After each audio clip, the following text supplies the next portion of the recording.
poder ver, pero ya no los veo. Vuelvo a mi hija, estaba paradita, le levanto el pelo, no me dice nada, solamente me dice, me muero más, se cae al piso. Grito, y sale un vecino, me ayuda a levantarlo, le traigo como puedo, porque él también le acompañó a su señora que llevaba a los chicos también. Venía, llevamos a la escuela, esa hora vino un señor, me ayudó, me lo trajo a UPA hasta acá, son a 2 cuadras. Me llevó mi vecino en el auto, me lo atendieron en UPA, ya de 2 horas, nos dieron el alta, ahora mi hija está en casa, pero hace rato se levantó y dolorida de los pies, tiene un corte en las 2 rodillas, en la cara, pero pasó eso un segundo. Esto es lamentable, todos los días tenemos que pasar por esto, todos los días, no podemos vivir más así, necesitamos seguridad. Yo estaba yendo corriendo porque el tren ya me iba a dejar, después yo vi 2 muchachos para no irme sola. Ahí, más allá donde el CIP, uno se quedó quieto y bueno, yo seguí el camino porque vi una señora que iba al mismo camino que yo.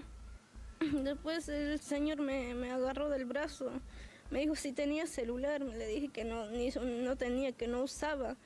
Después me quiso quitar mi carterita, mi mochila, y ahí como no vio que no me podía quitar, me empezó a pegar. Me quería apuñalar la panza, yo evité el golpe llegó en mi cara, ese corte. Después me apuñalaron en las 2 piernas y en el abdomen. ¿Eran 2 ellos? 2, uno estaba allá y otro estaba ahí esperándome. Y me agarró. ¿Es un camino que hace siempre? Sí, siempre tomé ese camino. Es donde escucho el tren para ir corriendo. Doctor Romero, buen día. Buen día, José Luis, feliz día de la patria. Igualmente, igualmente. Gracias.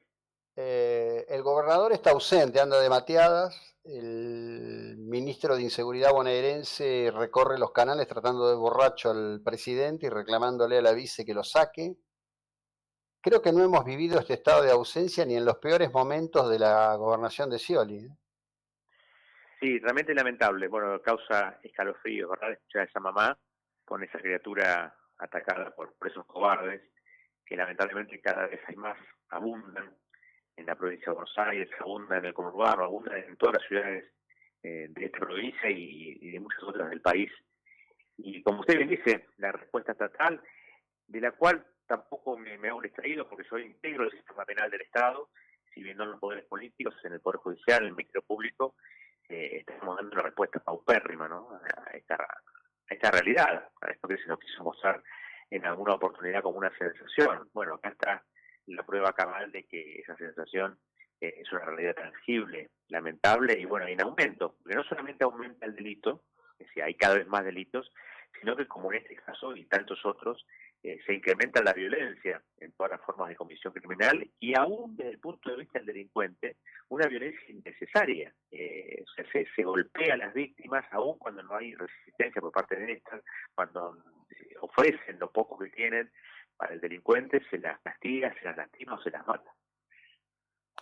Sí, esto es, bueno, es parte de un estado de las cosas, la naturaleza cobarde a la cual usted ha hecho referencia en más de una oportunidad. Recuerdo una charla que tuvimos que usted me decía que el más brutal de los brutales ante los indefensos, los disminuidos físicamente, las personas mayores, en este caso una niña de 13 años, cuando van a vista ante un fiscal, lloriquean pidiendo el alivio de la punición penal que les corresponde, ¿no? Sí, sí, es así, se lo puedo asegurar. Vienen muchas veces con la mamá o con la pareja y a veces la pareja trae los bebés. Por lo general son muy jóvenes, estamos hablando siempre de mayores de edad, pero 18, 20 años, en la calle y con el corajil, son extremadamente violentos y cuando de vez en cuando agarramos a alguno y llegan las 24 horas a la fiscalía, vienen lloriqueando, ¿no? O diciendo que la policía les tiene bronca y los engarrona o los empapela. con esa terminología en la que usan.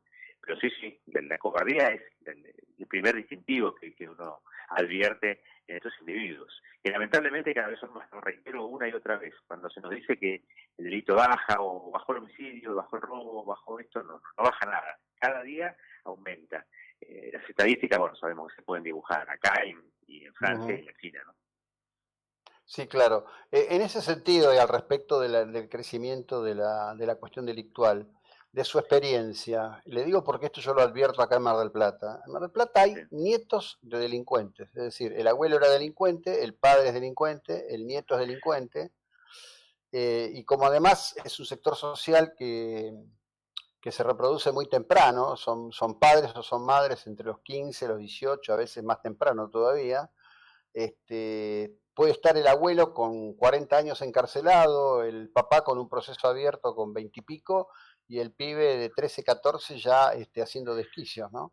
Hay un núcleo delincuencial, criminal, muy duro en la provincia de Buenos Aires. Sí, bueno, lo hemos charlado con colegas. Yo ya tengo, cumplo en algunos días 24 años como fiscal y 35 en el Poder Judicial. Y en esta fiscalía tenemos 3 generaciones presas, como usted dijo, abuelo, papá e hijo.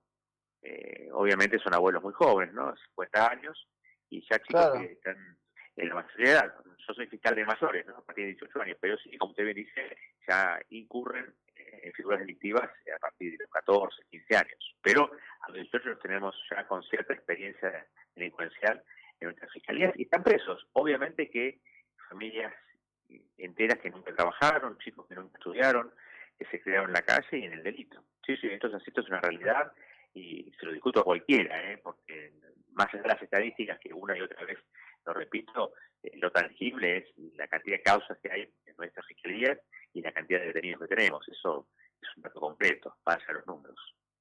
Claro. Quería cerrar con esto. Usted se ha pronunciado al respecto de la destitución de la fiscal Cecilia Goyeneche, que está claro que va a ir a la Corte. Esperemos que la Corte no se tome los tiempos que se tomó con el fiscal de Santa Cruz, Sosa, que para cuando resolvió ya el hombre tenía edad de jubilarse. Claro. ¿Cuál es su lectura personal de esta circunstancia? Lo que más me preocupa, independientemente de mi solidaridad y adhesión a su lucha de la colega fiscal, es el mensaje que deja, no solamente al resto de la comunidad, que es lamentable, sino a los propios cuerpos fiscales de la República Argentina.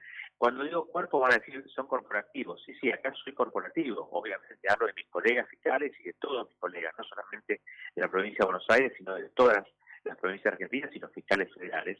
Sobre todo cuando se está investigando la corrupción, ¿no? Delito organizado sí lo hay, junto con el narcotráfico, la trata, el contrabando y muy pocos delitos más, que son los más difíciles de investigar. O sea, no es sencillo investigar la corrupción porque nadie deja huella, y si la deja hay que buscarla muy bien, nadie deja un recibo, nadie confiesa. No es lo mismo un homicidio, que si bien es complicado investigarlo muchas veces, hay huellas materiales del delito y a partir de ahí se puede reconstruir una historia, ¿verdad? Una historia criminal.